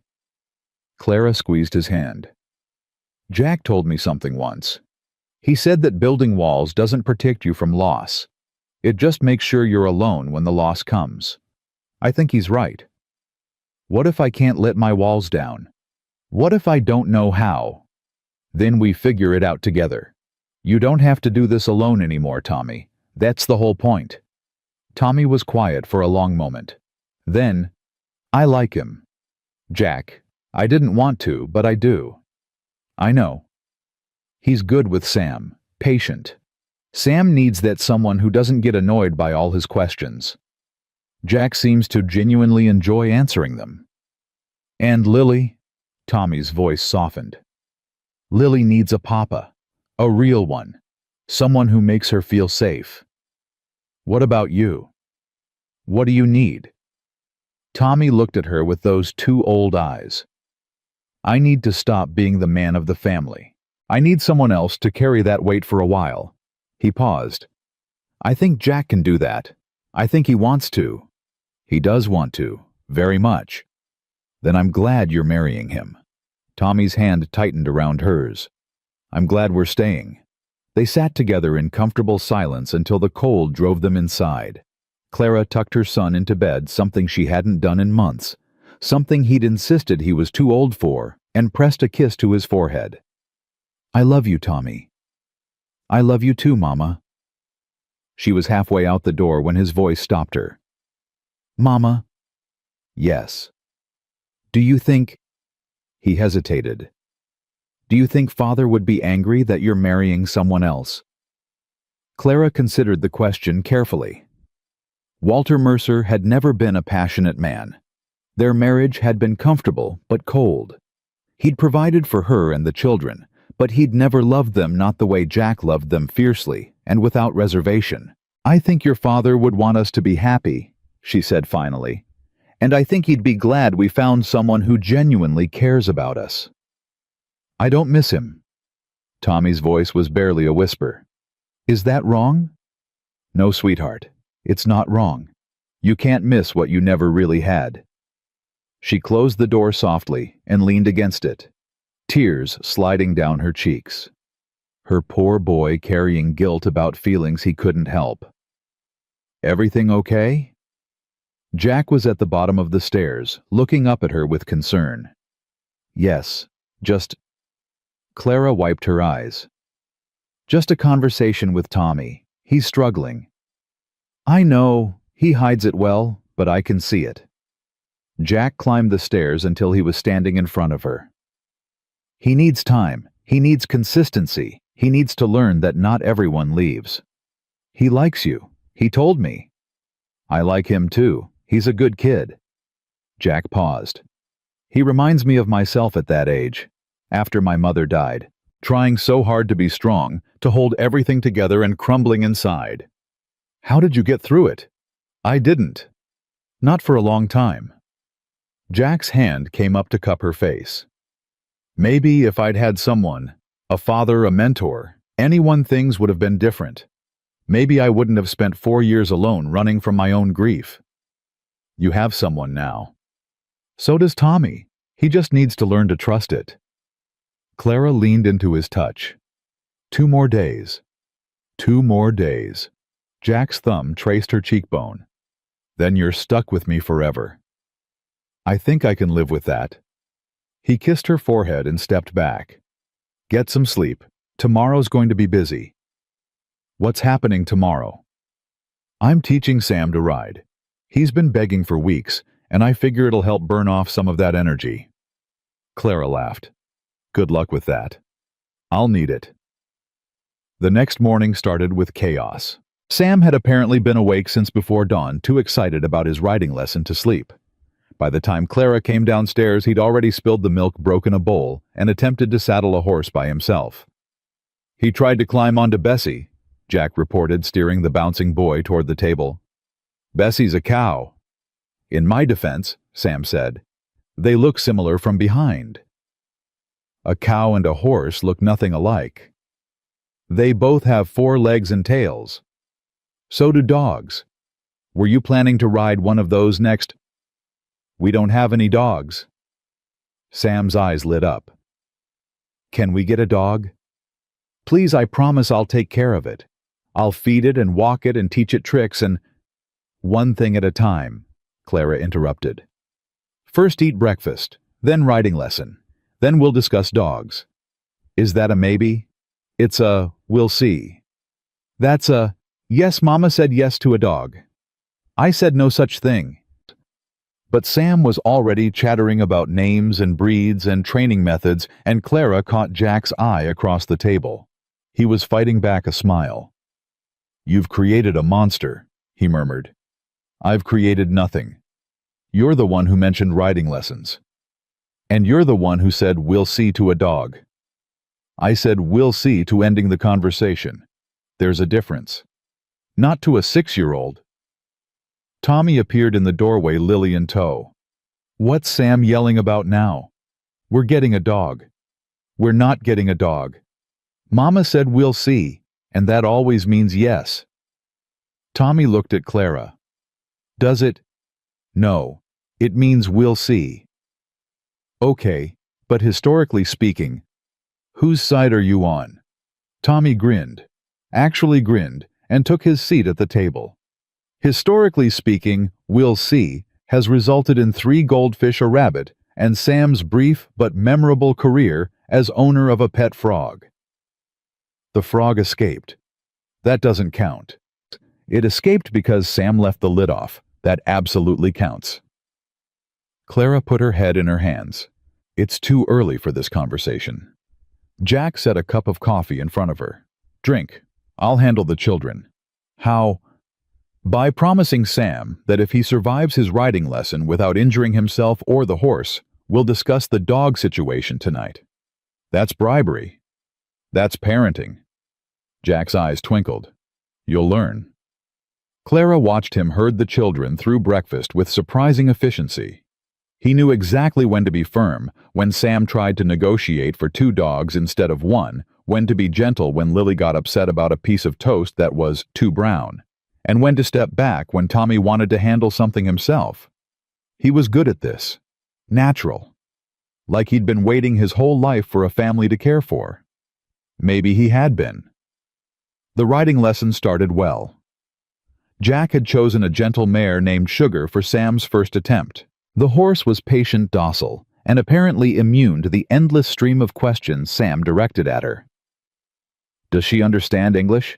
What's her favorite food? Has she ever kicked anyone? Can horses swim? Do they sleep standing up? Why are her eyes on the sides of her head? Jack answered each question with remarkable patience while helping Sam settle into the saddle. Clara watched from the porch, Lily beside her, Tommy leaning against the railing. He's going to fall off, Tommy predicted. Don't say that. I'm not being mean. I'm being realistic. Sam falls off of everything. Chairs, rocks his own feet. Tommy. I'm just saying we should have a plan for when it happens. Clara wanted to argue but couldn't. Sam's coordination was not his strongest trait. For the first 10 minutes, everything went smoothly. Sam sat straight in the saddle following Jack's instructions about where to put his feet and how to hold the reins. Sugar plodded around the corral in slow, steady circles. Then Sam spotted a rabbit. Look, a bunny. Sugar, look, there's a bunny over there. What happened next occurred too fast for Clara to process. Sam leaned sideways, pointing excitedly. Sugar, startled by the sudden movement, sidestepped. Sam overcorrected, lost his balance, and went tumbling off the horse into a snowdrift. Sam? Clara was off the porch and running before she even registered moving. But Jack got there first, pulling Sam out of the snow and checking him for injuries. I'm okay. Sam was laughing, not crying. That was amazing. The ground came up so fast. Can I do it again? No, Jack and Clara said simultaneously. But it was fun. Falling off horses is not fun, Jack said firmly. It's dangerous. You could have been seriously hurt. But I wasn't. That was luck. Next time you might not be so lucky. Jack set Sam on his feet and brushed snow from his coat. What did I tell you about staying centered in the saddle? Don't lean, don't lean. Even if you see a bunny, a bear, or the second coming of Christ. You stay centered and you keep control. What's the second coming of Christ? Ask your mother. Clara shot Jack a look that promised retribution later. Sam, sweetheart, are you sure you're not hurt? Your arm, your head. I'm fine, Mama, really. Sam looked up at her with those earnest brown eyes. I want to try again. I promise I'll do better. Clara looked at Jack. He shrugged slightly, leaving the decision to her. One more try, she said finally. But if you fall again, we're done for the day. I won't fall. I'll be so centered, you won't even believe it. Sam scrambled back toward Sugar, who had watched the entire incident with an expression of equine resignation. Jack helped him back into the saddle, and this time Sam stayed perfectly still. Good, Jack said. Now we're going to walk around the corral again, slowly. No sudden movements, no pointing at wildlife. Just you, the horse, and the path. What if I see another bunny? You ignore it. What if the bunny is really cute? You ignore it harder. Sam giggled, but did as he was told. By the end of the lesson, he was trotting in circles with something approaching competence, his face alight with pride. Did you see me, Mama? I didn't fall once. Well, after the first time. But the first time doesn't count because I didn't know about the leaning thing yet. I saw you. You did wonderfully. Jack says if I keep practicing, I'll be able to ride by myself soon. Can I practice every day? Please. We'll see. That means yes. It means we'll see. But Sam was already running toward the house, eager to tell Tommy and Lily about his triumph. Clara watched him go, then turned to Jack. Thank you. For what? He fell off the horse. For being patient with him. For not giving up after the fall. For... Clara searched for the right words. For making him feel capable.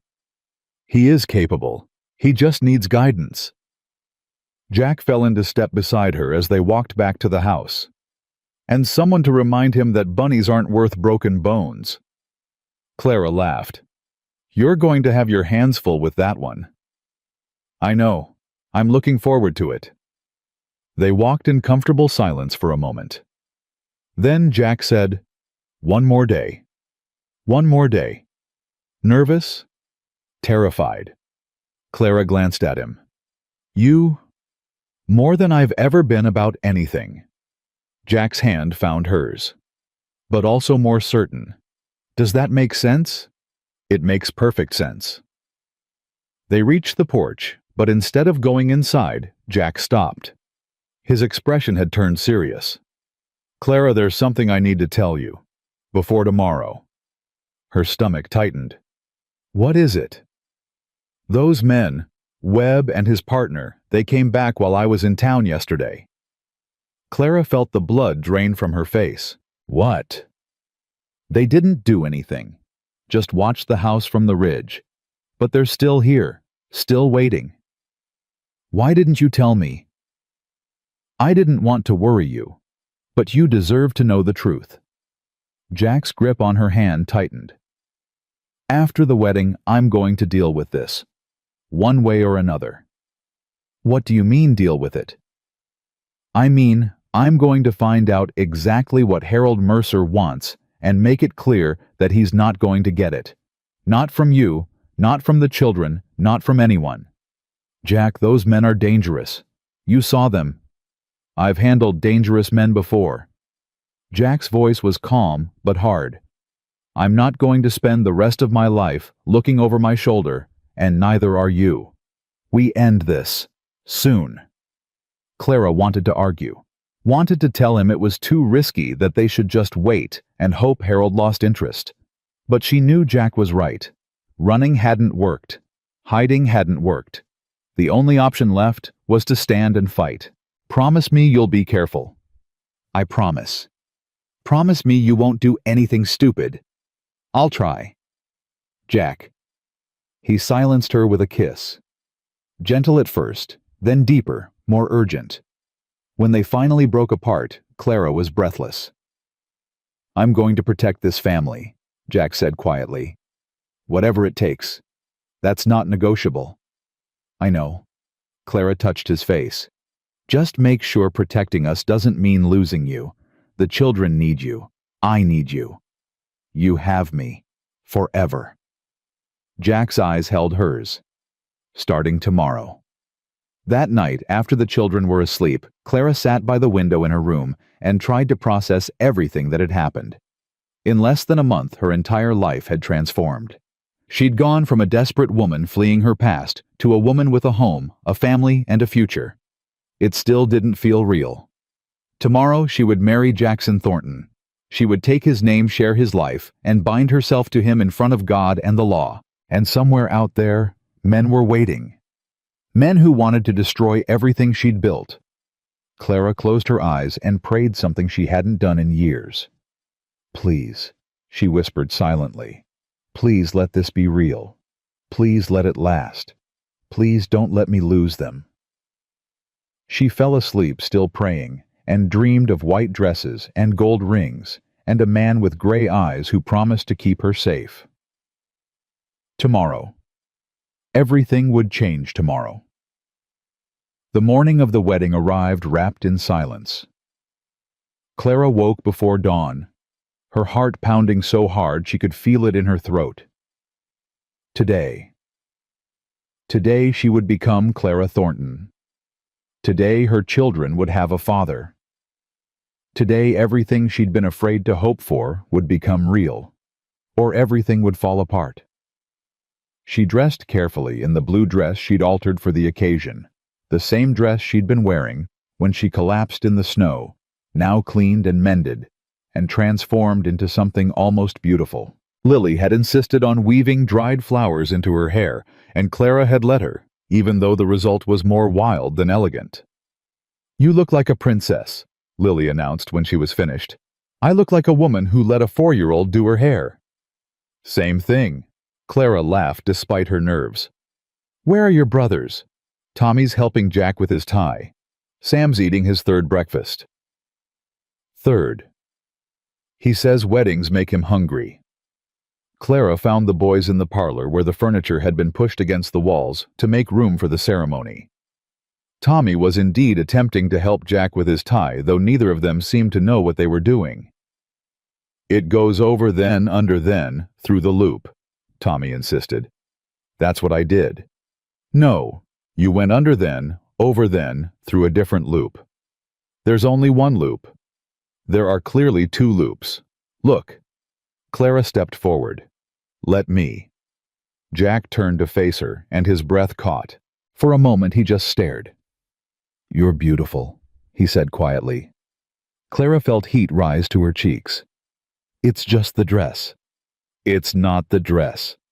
She reached up and began fixing his tie, her fingers trembling slightly. Jack stood perfectly still, watching her with an intensity that made her heart race. "Nervous?" she asked. "Terrified." "Good. Me too." "Mama." Sam appeared in the doorway, his face smeared with jam. "Reverend Price is here. He's tying up his horse. Should I tell him to come in?" "Yes, but wash your face first. You look like you attacked a jar of preserves." "I did attack a jar of preserves. It was delicious." Sam disappeared. Clara finished Jack's tie and stepped back to survey her work. "There. You look almost respectable." "Almost. Let's not get carried away." Jack caught her hand before she could move away. "Clara." "Yes. Thank you. For fixing your tie. For saying yes. For giving me a chance. For—" His voice roughened. "For letting me be part of your family." Clara squeezed his hand. "You're not just part of my family, Jack. You are my family, starting today." Reverend Price entered with the quiet dignity of a man who'd performed this ritual hundreds of times. He shook Jack's hand, complimented Clara on her dress, and produced a worn Bible from his coat. "Shall we begin?" The children arranged themselves in a semicircle, Tommy standing straight and serious, Sam fidgeting despite his best efforts, Lily clutching her favorite doll and watching with wide eyes. "Dearly beloved," Reverend Price began, "we are gathered here today to join this man and this woman in holy matrimony." Clara barely heard the words. She was too focused on Jack's face, on the way he looked at her, like she was the only person in the room, the only person in the world. His gray eyes held none of the hardness she'd seen that first day. They were soft now, vulnerable, full of a love he'd spent 4 years trying to bury. "Do you, Jackson Thornton, take this woman to be your lawfully wedded wife, to have and to hold from this day forward for better or for worse, for richer or for poorer, in sickness and in health, to love and to cherish until death do you part?" Jack's voice was steady. "I do." "And do you, Clara Mercer, take this man to be your lawfully wedded husband, to have and to hold from this day forward for better or for worse, for richer or for poorer, in sickness and in health, to love and to cherish until death do you part?" Clara looked at her children. At Tommy, who'd given his blessing, despite every reason to be suspicious. At Sam, who'd embraced Jack with the wholehearted enthusiasm he brought to everything. At Lily, who'd known from the beginning that this man was meant to be their papa. "I do." "Then by the power vested in me by the state of Texas, and in the presence of God, I now pronounce you husband and wife." Reverend Price smiled. "You may kiss your bride." Jack pulled her close and kissed her gently, reverently, like she was something precious. Clara heard Sam make a gagging noise, heard Lily giggle, heard Tommy's quiet snort of laughter. When they finally broke apart, Jack pressed his forehead against hers. "Hello, Mrs. Thornton." "Hello, Mr. Thornton." "Ew," Sam announced. "Can we eat cake now?" The celebration was small, but perfect. Clara had baked a simple cake the day before, and Jack had produced a bottle of wine he'd been saving for years. The children drank apple cider and stuffed themselves with sweets, while the adults sat by the fire closer than they'd ever allowed themselves to be before. "I have something for you," Jack said quietly once the children had exhausted themselves and retreated upstairs to play. The ring was enough. "This isn't from me." He reached into his pocket and produced an envelope. "It's from Sarah." Clara frowned. "Your sister?" "I found it last night going through some old papers. She wrote it years ago before she got married, before everything went wrong." Jack's voice was rough. "She wanted me to give it to my wife someday. She said—" He stopped, cleared his throat. "She said she knew I'd find someone eventually, even if I didn't believe it myself." Clara took the envelope with trembling hands. The paper was yellowed with age. The handwriting faded but still legible. "Dear sister-in-law." The letter began. "If you're reading this, it means my stubborn brother finally opened his heart to someone. I always knew he would, even when he swore he'd die alone. Jack pretends to be hard, but underneath all that gruffness is the kindest soul I've ever known. He'll frustrate you sometimes. He'll forget to say the words you need to hear. He'll retreat into himself when he should be reaching for you. But he will love you with everything he has. He will protect you and cherish you and put your happiness above his own. He will be the husband I always prayed he'd become. Welcome to our family. Take care of my brother. He needs someone to take care of and someone to take care of him. With love. Sarah Thornton. Clara's vision blurred with tears. She looked up at Jack, who was watching her with an expression of raw vulnerability. She knew, Clara whispered. Even then she knew. Sarah always saw things other people missed. She saw the good in everyone, even people who didn't deserve it. Jack's jaw tightened. I failed her. I wasn't there when she needed me. But I won't fail you. I won't fail our children. I promise you that. Clara set the letter aside and took his hands in hers. You didn't fail, Sarah. You loved her, and she knew that. Sometimes love isn't enough to save people from the choices they make. Clara's voice was fierce. But you saved us, Jack. You saved me and Tommy and Sam and Lily. We were dying in that snow and you stopped. You had every reason to keep going and you stopped. I couldn't leave you. I know. That's who you are. That's who Sarah knew you were. Clara squeezed his hands. She'd be proud of you. I'm proud of you. Jack pulled her into his arms and held her tight. Clara felt his shoulders shake, felt the wetness on her neck where his face was pressed. He was crying. This man who'd built walls for 4 years, who'd convinced himself he didn't deserve love or family or happiness. He was crying in her arms because someone finally saw him for who he really was. Clara held him and let him grieve. For Sarah. For the years he'd lost. For the person he'd been before pain turned him hard and lonely.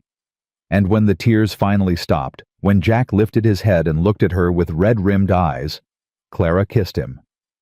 No more walls. She whispered against his lips. No more walls. He agreed. The trouble came at dusk. Clara was in the kitchen cleaning up from the celebration when she heard hoofbeats approaching.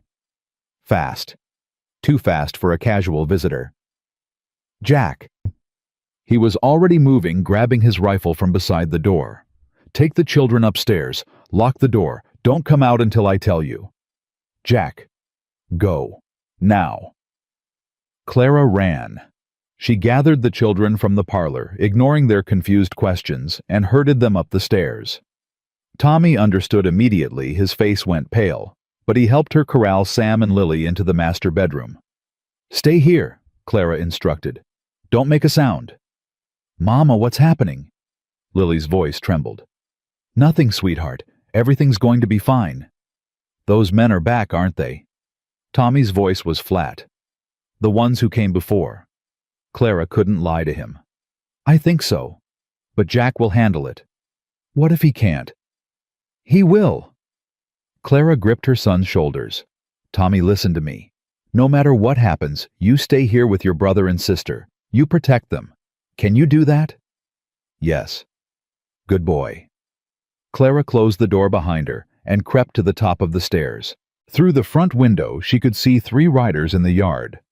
Webb and his partner from before, plus a third man she didn't recognize, and Jack standing on the porch with his rifle raised. That's close enough. Webb held up his hands in a mockery of surrender. Easy, Thornton. We're not here for trouble. Then turn around and leave. Can't do that. We've got a job to finish. Webb's smile was cold. Harold Mercer is getting impatient. He wants those papers signed, and he wants the woman brought back to Philadelphia.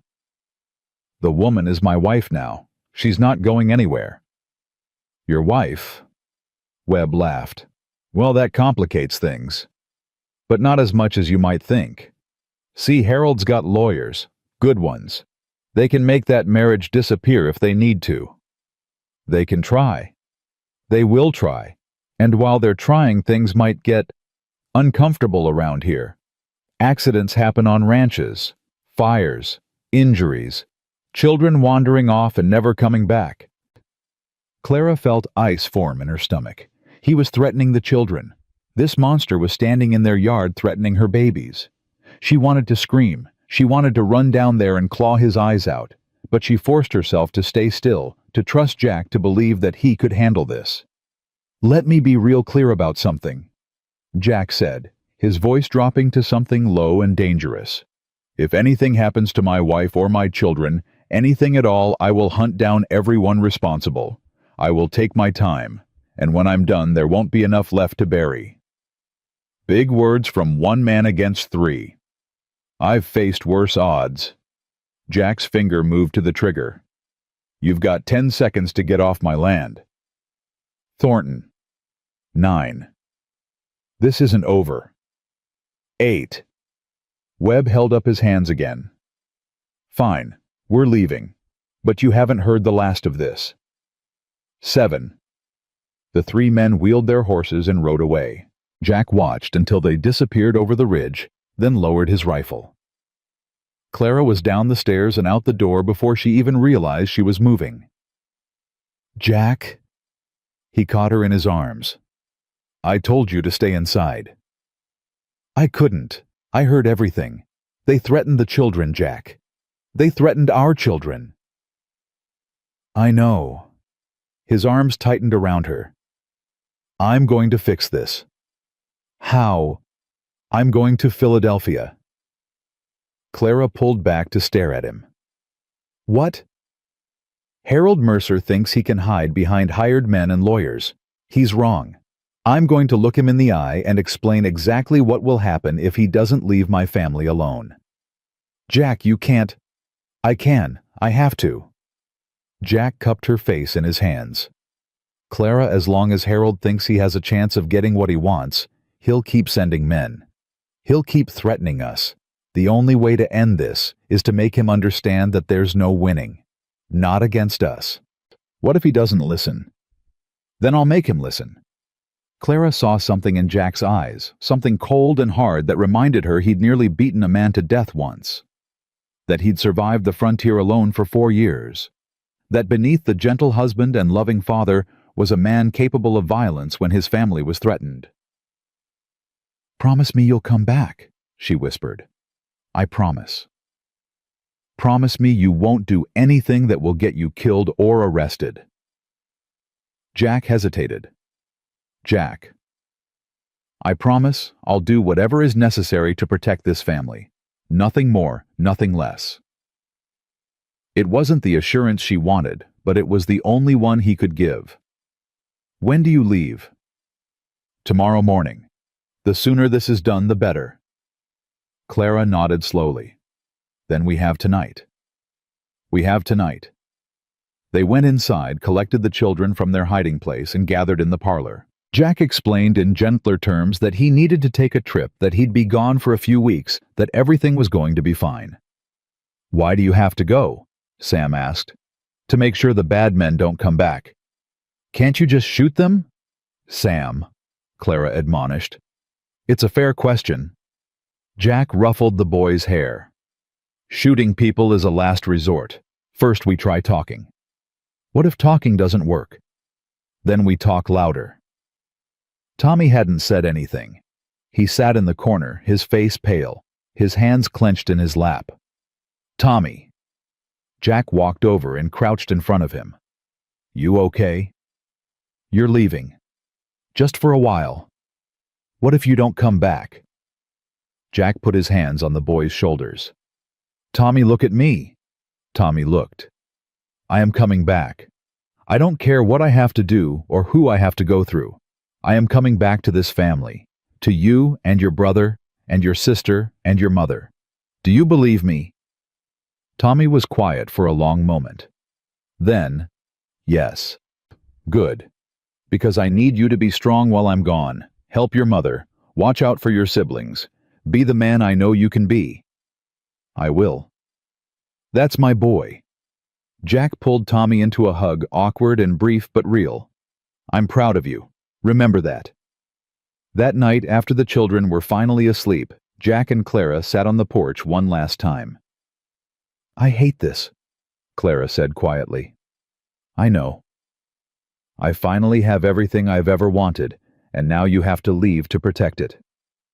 I'm not leaving forever, just long enough to make sure we can keep what we have. What if Harold won't listen? What if he... Then I'll deal with it. Jack took her hand.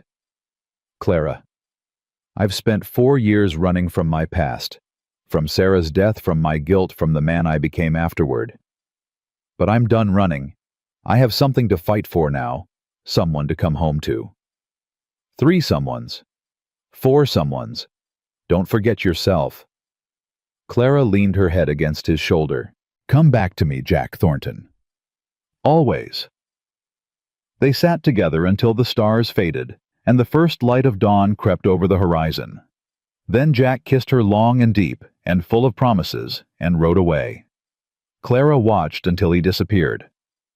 Then she went inside to wake the children and face the first day of the rest of her life. The weeks without Jack were the longest of Clara's life. She kept busy. There was always work to be done on a ranch, even in winter. She managed the animals, maintained the house, cared for the children. At night, she lay in the bed she'd shared with Jack for one brief night and tried not to imagine all the things that could go wrong. Tommy stepped up in ways she hadn't expected. He took over Jack's morning chores without being asked, checking on the horses and making sure the cattle had feed. He helped Sam with his reading lessons and entertained Lily with stories when she got restless. He'd be proud of you, Clara told him one evening. I'm just doing what he asked. You're doing more than that. You're being a leader. Tommy flushed but didn't deny it. Clara saw something change in him during those weeks, a confidence that hadn't been there before. He was still serious, still cautious, but there was a steadiness now that came from knowing he was capable of handling responsibility.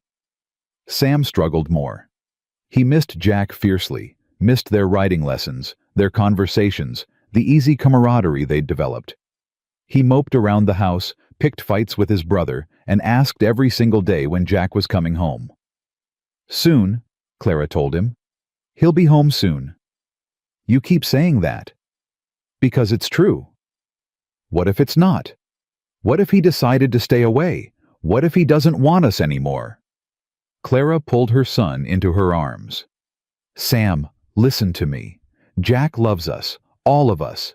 He didn't leave because he wanted to. He left because he had to. And he's coming back. Promise. I promise. It was a promise she prayed she could keep. Lily was the calmest of all. She went about her days with her usual cheerful determination, helping Clara with small tasks and chattering constantly about what she and Mr. Papa would do when he returned. He promised to teach me to ride Sugar, she announced one morning. And he said I could name the baby chicks.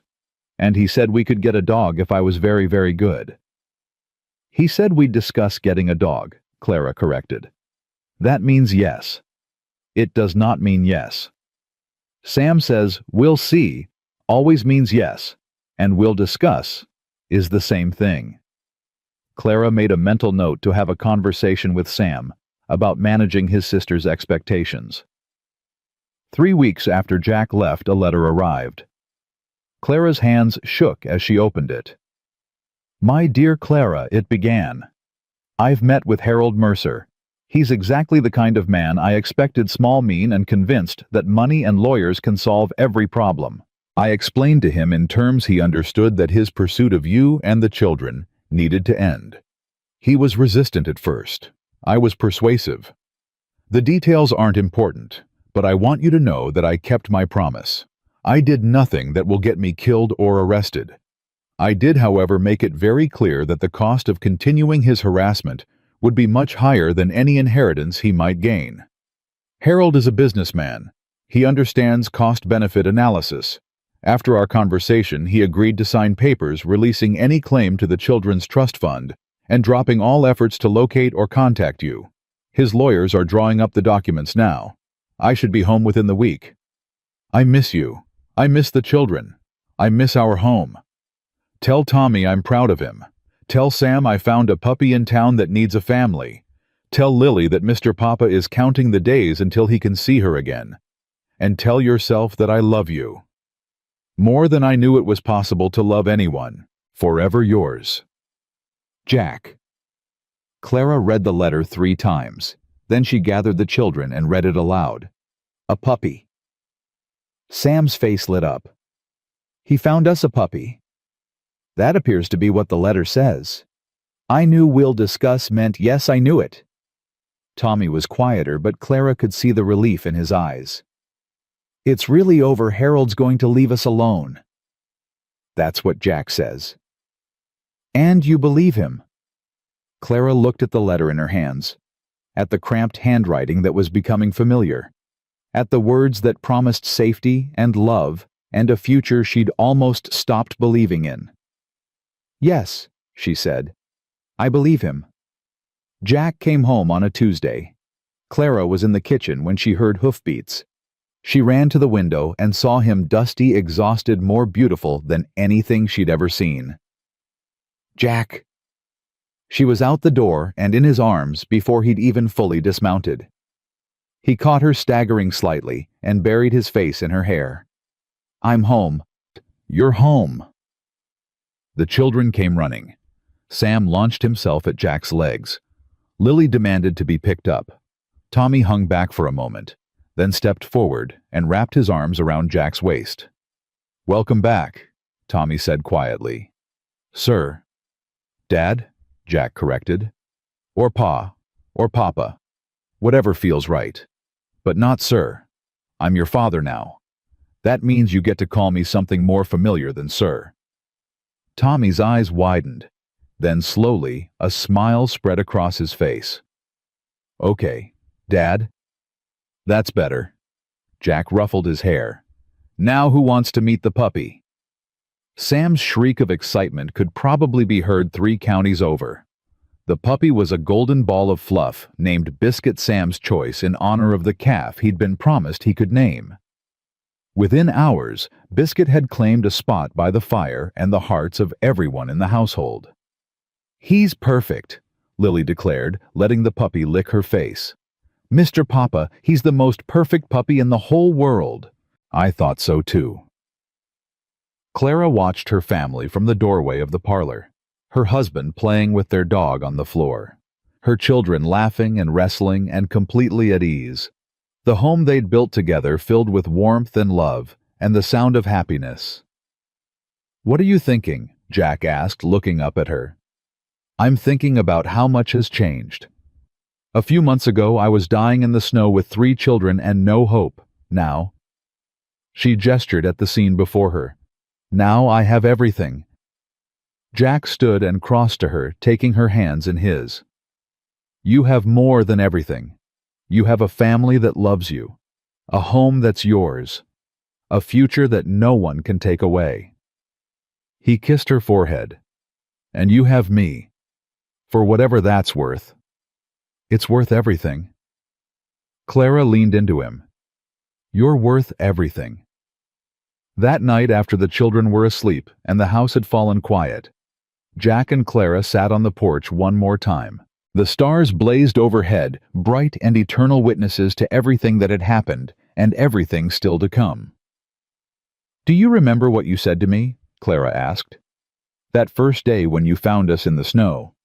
I said a lot of things. You said you had room for 4. Jack nodded slowly. I remember. Did you know then what you were starting? No, I just knew I couldn't leave you. Couldn't watch those children freeze while I rode away to my empty house and my empty life. Jack was quiet for a moment. I thought I was saving you. Turns out you were saving me. Clara reached over and took his hand. I think we saved each other. Maybe that's how it's supposed to work. Maybe none of us can do it alone. Maybe not. Clara squeezed his fingers. But we're not alone anymore. Not ever again. Jack turned to look at her. In his gray eyes, she saw everything, the pain of his past, the love of his present, the hope of his future. I love you, Clara Thornton. I love you too, Jack Thornton. And there on the porch of the home they'd built together, surrounded by the family they'd created, Clara finally let herself believe. This was real. This was permanent. This was forever. Inside the house, Biscuit barked at something in his dreams. Upstairs, Sam mumbled about horses. In the room next door, Tommy slept peacefully for the first time in years, no longer carrying the weight of the world on his young shoulders.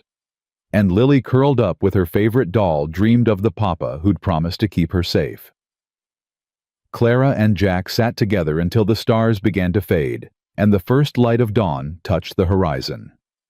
Then they went inside, closed the door on the darkness, and stepped into the light of their new life. A cowboy who'd said he had room for 4. A woman who'd arrived with 3 children and no hope. And the family that grew from that single moment of grace. Some love stories begin with grand gestures and sweeping romance. This one began in the snow, with a desperate woman and a lonely man, and a simple offer that changed everything. I've got room for 4. 5 words that built a family. 5 words that healed 2 broken hearts. 5 words that proved love could find you in the most unexpected places if you were brave enough to let it in.